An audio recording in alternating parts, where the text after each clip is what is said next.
Project का पूरा जो बजट है जो हमने सोचा रहता है, everything goes for a toss. तो उनमें झगड़ा होता है। काम खत्म करने के बाद सफाई कौन करेगा? इंटीरियर के फील्ड में ऐसा कोई भी काम नहीं होता जो बिना आवाज का होता है एक्सेप्ट पेंटिंग।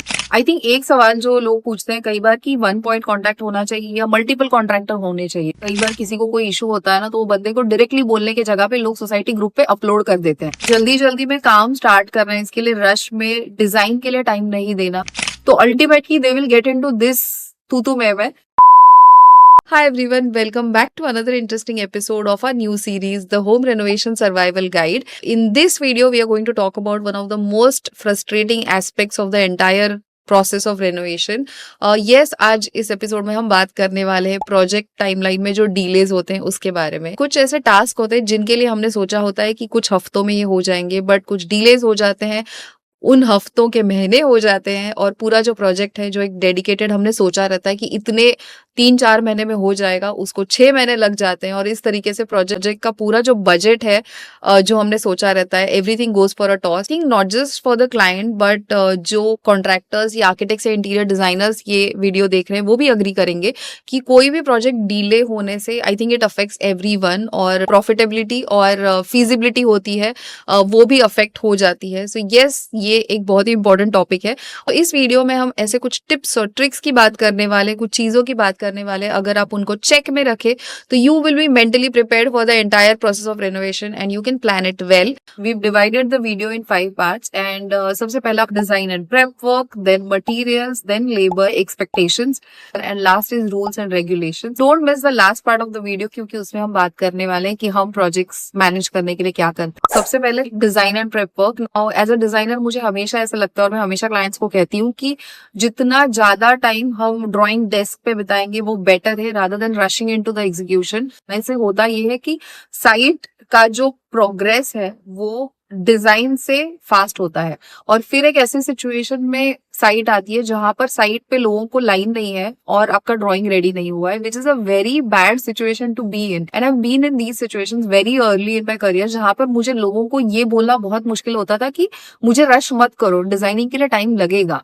और तभी मुझे ऐसा लगता था, आई यूज्ड टू से कि ठीक है, अगर किसी को 15 दिन में साइट स्टार्ट करनी है तो आई यूज्ड टू से कि ठीक है, मुश्किल है बट कर लेंगे। डिजाइनिंग का जो पूरा प्रोसेस है ना, उसमें भी ऐसा नहीं होता कि आपने एक चीज बना ली और वो फाइनल हो गई। हम हमारे साइड से कुछ ऑप्शंस बनाते हैं, फिर क्लाइंट के साथ मीटिंग करके उसमें से एक ऑप्शन फाइनल करते हैं, फिर उसके ऊपर और काम करते हैं, उसको रिवाइज करते हैं, और उसके हिसाब से आप 3D रिवाइज कर सको। तो इस 3D के हिसाब से जो साइट पे काम करने के लिए वर्किंग ड्रॉइंग्स का एक नया सेट बनाना पड़ता है। एंड आई फील 1 महीना इस पूरे प्रोसेस के लिए देना बहुत जरूरी है। फिर एक बार जब साइट स्टार्ट हो गई उसके बाद then you have to make sure कि साइट पे काम नहीं रुकेगा।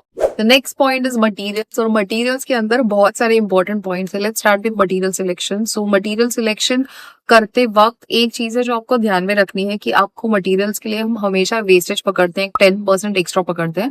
तो ये बहुत जरूरी है कि आप वो वेस्टेज पकड़े और उसके हिसाब से ज्यादा मटेरियल ऑर्डर करें। टाइल्स में या लैमिनेट्स में भी एक बैच में जो आपको शेड मिलती है, जो फिगर्स मिलते हैं, वो नेक्स्ट बैच का जो प्रोडक्शन होता है उसमें वो चेंज हो जाता है। उसमें 19-20 वाला वेरिएशन होता है, और अगर वो सेम 2 लैमिनेट्स अगर आपने साइड साइड में लगाए तो मतलब it will be visible to your eyes कि इन दोनों में फर्क है।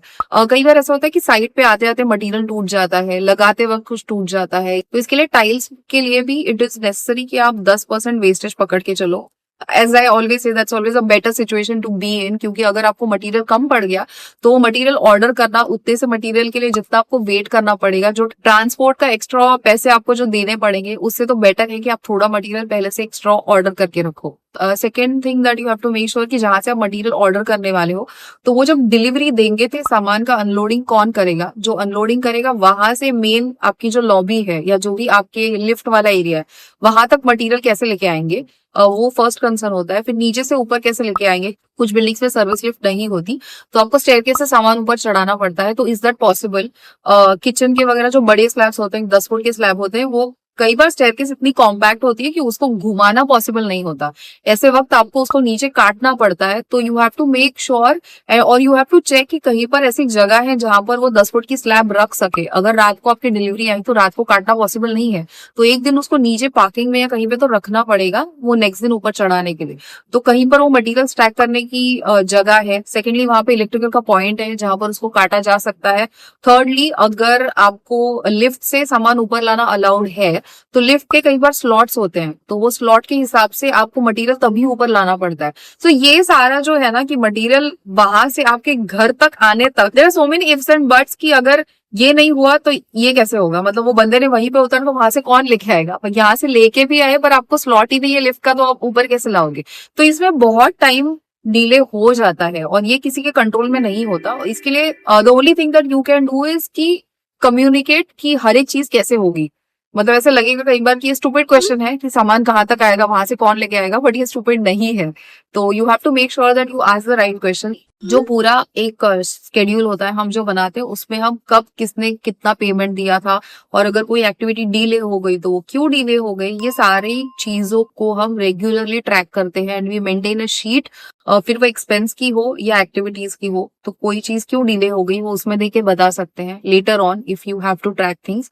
इस सब के बारे में हम डिटेल में बात करते हैं। हमारा जो एस्टिमेशन का वेबिनार है it is for any home renovators और डिजाइनर्स की किसी भी एक 2 BHK है या 3 BHK है, एस्टिमेट कैसे बनाते हैं from block estimate to detail estimate, वो कैसे बनाते हैं, एक्टिविटीज को ट्रैक किस तरीके से करते हैं, पेमेंट ट्रैकर क्या होता है, आपकी फीस किस तरीके से चार्ज करने हैं फॉर होम रेनोवेटर, एक एक्सपेंस का आइडिया कैसे लगता है और प्रोजेक्ट को कैसे मैनेज कर सकते हैं। So we talk about lot of these things in that webinar in detail. So if at all अगर आप में से कोई है who would want to learn more about this in detail, तो नीचे फर्स्ट कमेंट में और डिस्क्रिप्शन में जो लिंक है उसके ऊपर क्लिक करके you can enrol for the webinar. And this is the 6th time I think हम ये वेबिनार ले रहे हैं and the response has been amazing. So make sure if you are interested you click on the link and register for the webinar. The next point is labour. जैसे स्वप्निल हमेशा कहते हैं the cheapest quote is not the best quote. और एक example ले लेते हैं कि कड़िया की अगर बात करेंगे, कड़िया इज मेसन और आपको एक 1200 रुपए पर डे का भी मेसन आपको मिलता है और एक 800 रुपए पर डे का कड़िया भी आपको मिलेगा ना। ये मुंबई के कॉन्टेक्स्ट में है, तो बाहर से कोई ऐसे मत बोलना कि ये रेट्स बहुत ज्यादा है, तो रेट्स वेरी करते हैं। This is just an example. जो 1200 रुपए वाला होगा से 1200 वो होगा मेन कड़िया जो बहुत स्किल्ड है, जो पूरा जो स्किल जिसमें लगता है वो सारा काम वो करता है और उसके साथ एक हेल्पर होता है से 800 रुपीज अ डे वाला जो उसको सारा जो हेल्पिंग वाला काम हेल्प करता है उसको। बट इसमें क्या होता है बिकॉज आपको पता नहीं है कि ये बंदा हेल्पर है कि ये बंदा मेन बंदा है, तो वो बंदा उसके स्किल के हिसाब से काम करेगा बट आपको जो फिनिशिंग चाहिए वो उसमें आपको नहीं मिलेगा। भले ही आपके पैसे उसमें बच जाएंगे बट आपको वो फिनिश नहीं मिलेगा। तो एक तो चीज आपको ध्यान में रखनी है कि जो कड़िया वाला है या कोई भी है, ऐसे लोग आपके साइड पे हैं जो रोज चेंज हो रहे हैं या 2-3 दिन इसने किया फिर कोई नया ही बंदा है उसके बाद कोई नया ही चेहरा दिख रहा है, तो this is a red flag. That means कि नाके से रोज एक नया बंदा आपके साइड पे आ रहा है जो चीप होगा बट फिनिशिंग आपको नहीं मिलेगा और उसमें आपको वो बंदा रिस्पॉन्सिबिलिटी भी नहीं लेगा। तो you need to find people जो who are skilled and at the same time who will take the responsibility. तो ऐसे लोग चाहिए जो स्टार्ट टू एंड डेडिकेटेडली उस पर काम करे अनलेस एंड अनटिल कोई इमरजेंसी और उनको कहीं जाना पड़े। तो you have to have that talk with your contractor और योर डिजाइनर कि आपके पास प्रॉपर टीम है ना, उनको उस हिसाब के फिनिशिंग की आदत होनी चाहिए। जो फॉल सीलिंग का काम होता है जो या मेसन का काम होता है, कई बार बिल्डिंग लाइन के जो लोग होते हैं उनकी जो फिनिशिंग की रिक्वायरमेंट होती है एक डेवलपर के लिए, उसके बिल्डिंग में लॉबी में फिनिशिंग की जो रिक्वायरमेंट होगी और एज अ होम रेनोवेटर मेरे घर में अगर फॉल सीलिंग हो रहा है तो वहां पर फिनिशिंग की मेरी जो रिक्वायरमेंट होगी वो दोनों बहुत अलग है। Like that definition of best for me and the definition of best for a developer might be poles apart. तो उस बंदे को जिसको बिल्डिंग लाइन की आदत है, जो एक दिन में इतना काम करता है जहां पर उसका फिनिशिंग देखने के लिए कोई नहीं है, उसको अगर घर के काम के लिए लाएंगे तो फटाफट वो काम करके निकल जाएगा और उसको अगर आप एक्सप्लेन भी करो कि ये फिनिशिंग अच्छा नहीं है तो उसको समझेगा भी नहीं और वो you will get into a very tricky situation. तो इसके लिए बहुत नेसेसरी है that you need to work with skilled people. आप इतने पैसे खुद के घर में इन्वेस्ट कर रहे हो तो you have to make sure that money is spent well. I think एक सवाल जो लोग पूछते हैं कई बार कि वन पॉइंट कॉन्ट्रैक्ट होना चाहिए या मल्टीपल कॉन्ट्रैक्टर होने चाहिए, क्योंकि एक कॉन्ट्रैक्टर की जगह पे अगर मल्टीपल कॉन्ट्रैक्टर्स हो तो वो सस्ता पड़ता है आपको। और बट मल्टीपल कॉन्ट्रैक्टर्स में क्या होता है, उन कॉन्ट्रैक्टर्स में और उन वर्कर्स में कंपैटिबिलिटी है कि नहीं, ये बहुत इंपॉर्टेंट है। आपने देखा होगा कुछ रिलेशंस सिचुएशंस ऐसे होते हैं, जैसे स्वप्निल कहता है कि सास बहू वाले सिचुएशंस होते हैं। एक तो कारपेंटर और पेंटर ले लो, या तो आप पेंटर और फॉल सीलिंग वाला ले लो, या आपका कड़िया और प्लम्बर ले लो ना। ये जो है ना, ये टीम्स में कपल्स में आप हमेशा देखोगे कि उनपे कुछ ना कुछ तो झगड़ा चालू रहता है। जैसे कि फिनिशिंग वाला काम है और पेंटर घिसाई कर रहा है और कारपेंटर वहां पे शीट लगा रहा है, तो उसने जो अधेसिव लगाया उसके ऊपर पूरी डस्ट गिर रही है पेंटर की, तो उनमें झगड़ा होता है। काम खत्म करने के बाद सफाई कौन करेगा? कारपेंटर बोलेगा कि ये शीट उसने कवर ही नहीं किया, पेंटिंग के टाइम पे कवर ही नहीं किया, तो इसके ऊपर पेंट के दाग है, तो मैं नहीं साफ करूंगा, ये वो साफ करेगा। तो ये बहुत ज्यादा सिचुएशन होती है, इरिस्पेक्टिव ऑफ कोई भी बंदा या कॉन्ट्रैक्टर कितना भी अच्छा है या कोई भी वर्कर भी कितना अच्छा है, बट ये काम ही ऐसा है ना कि इसमें इवन अगर आपने स्टार्टिंग में हर एक का स्कोप डिफाइन नहीं किया है, तो ultimately they will get into this तू मैं।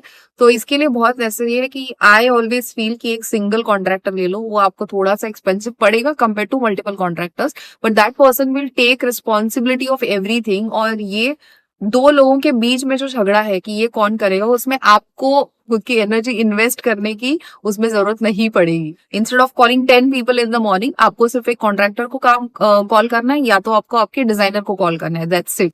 Let's move on to the next point, set realistic expectations. और इंटीरियर का जो पूरा प्रोसेस होता है, लोगों को ऐसे आई डोंट नो वीडियोस वगैरह देखकर ऐसा लगता है कि बहुत इजीली बहुत फास्ट हो जाता है, बट ऐसे नहीं है। It's a very complex process है, बिकॉज बहुत सारे एजेंसीज उसमें इन्वॉल्व है, काफी सारे टास्क रहते हैं, एक दूसरे के ऊपर डिपेंडेंट रहते हैं। तो एक टास्क जब तक नहीं होता सेकंड आप नहीं कर सकते, अनलेस अनटिल आप एक फिटमेंट टाइप का इंटीरियर कर रहे हो, जहां पर बाहर आपने कुछ सिलेक्ट किया और आपको घर पे आके उसको सिर्फ फिट करना है। अगर आपके घर में प्रॉपरली पूरा काम होने वाला है तो it is going to be a long process. So ये नेसेसरी है कि आपके एक्सपेक्टेशंस रियलिस्टिक हो। एकदम रश टाइमलाइन में काम नहीं होता। लोग जब हमें पूछते हैं कि रियलिस्टिकली अगर आप बताओ कि 2 BHK को कितना टाइम लगता है, तो अगर हम टाइमलाइन की बात करें 2 BHK को विद सिविल वर्क है या विदाउट सिविल वर्क है, तो आई ऑलवेज से कि 3 से 4.5 महीने पकड़ के चलो। उसके बाद अगर 3 BHK है तो that could be 4.5 to 6-7 months, और अगर एक 4 BHK है तो आई थिंक 5 to 8-9 months भी लग सकते हैं। So it depends on lot of things. आपका फ्लोरिंग क्या सिचुएशन में, if you want to retain the flooring, या एक रॉ फ्लैट है या एग्जिस्टिंग फ्लोरिंग है जिसको तोड़ के पूरा फ्लोरिंग नया करना है, फिर आपको फिनिशेस में क्या चाहिए, आपको लैमिनेट लगाना है, वीनियर लगाना है, वीनियर लगाओगे तो वापस पॉलिशिंग का वक्त बढ़ जाता है। उसके बाद आपको ड्यूको करना है, तो ड्यूको का पेंट का जो प्रोसेस होता है it's a very extensive process, तो उसमें वो हर एक लेयर हर एक हाथ होना, तो उसमें टाइम लग जाता है। Depends on lot of things आप क्या फिनिशेस चूज कर रहे हो। I think as a home renovator आप खुद के लिए भी एक बफर रखो 15 दिन का। लास्ट पॉइंट इस वीडियो में है society rules and regulations and permissions. ना कुछ बिल्डिंग्स में ये होता है कि आपको पहले कोई प्लान सबमिट करना पड़ता है, आपको लिखना पड़ता है कि आप एग्जैक्टली क्या क्या काम करने वाले हो, और थोड़ा सिक्योरिटी डिपॉजिट पे करना पड़ता है। तो ये बहुत नेसेसरी है कि आप ये प्रॉपरली पहले ही देख लो, पूछ लो। आपको कई बार प्रिंटेड एक डूज एंड डोंट्स का मैनुअल मिलता है, ये सब कुछ आप पहले ही देख लो। एक चीज है कि आपका मटेरियल आता है तो वो कहाँ तक मटेरियल आने की एंट्री अलाउड है वो आप पूछ लो। फिर मटेरियल नीचे स्टैक करने के लिए जगह है कि नहीं वो पूछ लो। फिर नीचे अगर कहीं पे भी जगह डेडिकेटेड नहीं है तो क्या आप खुद के पार्किंग में उसको रख सकते हो वो पूछ लो। ऊपर मटेरियल आएगा तो वो स्टेयरकेस से आएगा, लिफ्ट से आएगा, उसके टाइमिंग्स है क्या वो पूछ लो। कई बार ऐसे होता है कि पूरा डिमोलिशन होने के बाद साइट पे इतने सारे बैग्स रहते हैं, और क्योंकि एक ट्रक का जब तक सामान नहीं होता तब तक वो ट्रक में से डिस्पोज ऑफ करने में कोई पॉइंट नहीं है, क्योंकि आपको एक ट्रक के पैसे देने पड़ते हैं। तो अगर साइट पे इमेजिन करो अगर लोगों को काम करने के लिए जगह नहीं है तो it becomes very difficult for people to work. जैसे हम लोग घर पे कहते हैं कि अगर आप एक क्लटर्ड स्पेस में you can't function well. Now on an interior site it's not possible कि सब कुछ हमेशा क्लीन हो, बट एटलीस्ट वो ऑर्गेनाइज्ड हो सकता है। तो अगर सारा कचरा साइट पे हो और साइट पे जगह ही नहीं है, तो can you keep it somewhere else, maybe on the same floor, या मतलब you have to just talk to the management कि ऐसा कोई एक ऑल्टरनेट जगह है क्या जहाँ पे वो सामान रख सकते हो, या तो निकाल के खुद के पार्किंग में रख दो और फिर एक ट्रक जितना हो जाए उसके बाद उसको डिस्पोज ऑफ कर दो। टाइमिंग के बारे में जो रूल्स है उसके बारे में जानना बहुत जरूरी है before you start the work and before you ask the contractor and architect और द डिजाइनर कि कितना टाइम लगेगा प्रोजेक्ट के लिए। तो ये पहले जानना बहुत जरूरी है कि टाइमिंग के रूल्स क्या है। बहुत सारे बिल्डिंग्स में आई थिंक सुबह 10 बजे से शाम को 7 बजे तक काम करना अलाउड होता है, बीच में 2 घंटे काम नहीं कर सकते, आवाज वाला काम नहीं कर सकते। Now okay, having been in the field for 15+ years, interior के फील्ड में ऐसा कोई भी काम नहीं होता जो बिना आवाज का होता है एक्सेप्ट पेंटिंग। बट प्रोजेक्ट के स्टार्ट से एंड तक रोज ऐसा काम जनरेट करना जो बिना आवाज का हो इज नॉट पॉसिबल। और प्रैक्टिकली आपको सादा लैमिनेट भी लगाना है तो कुछ ना कुछ आवाज होता ही है, और एग्जैक्टली वो 2 घंटे के लिए ऐसा कोई काम निकाल के रखना it's not possible. So majority of the sites you will see कि एक्चुअली वो 2 घंटे लोग रेस्ट लेते हैं, खाना खाते हैं, रेस्ट लेते हैं थोड़ी देर और फिर वो काम स्टार्ट करते हैं। तो वो 2 घंटा पकड़ के मत चलो कि तब उसमें कुछ सब्सटैंशियल अमाउंट ऑफ काम होगा। हम कई बार ये स्टूडेंट्स को भी कहते हैं कि अगर पूरे हफ्ते में आपका संडे चला गया, आपके पब्लिक हॉलीडेज चले गए और आपके दोपहर के 2 घंटे चले गए, तो अगर आप देखोगे तो पूरे 4 महीने के टाइम पे 1 महीना वो आपका ऐसे ही चला गया। If you want to maintain good relationships with people in the building and your neighbours, तो उनसे पहले ही बात करो, उनको पहले जाके मिलो और बोलो कि इतना इतना काम हम करने वाले हैं, इतना टाइम लगेगा, और उनको बोल दो कि I might not be here but if there is anything you can directly give me a call and tell me if you are facing any issue. तो इससे एक चीज होगी, ये अपने एक्सपीरियंस किया है, कई बार किसी को कोई इशू होता है ना तो वो बंदे को डायरेक्टली बोलने की जगह पे लोग सोसाइटी ग्रुप पे अपलोड कर देते हैं, और ये इससे ना प्रॉब्लम मल्टीप्लाई हो जाता है। आई थिंक एक ऐसे होता है ना कि जब खुद के घर में काम चल रहा होता है और कोई और कंप्लेन कर रहा है तो हमें ऐसा लगता है यार इतना भी एडजस्ट नहीं कर सकते, थोड़ा आवाज आया तो फटक से फोन कर दिया। बट सेम चीज अगर हमारे नेबर के घर पे काम चल रहा है तो हमें ऐसा लगता है अरे यार मतलब कितना काम करोगे, खत्म कर दो, अभी इतनी डस्ट है और इतना इरिटेट होता है।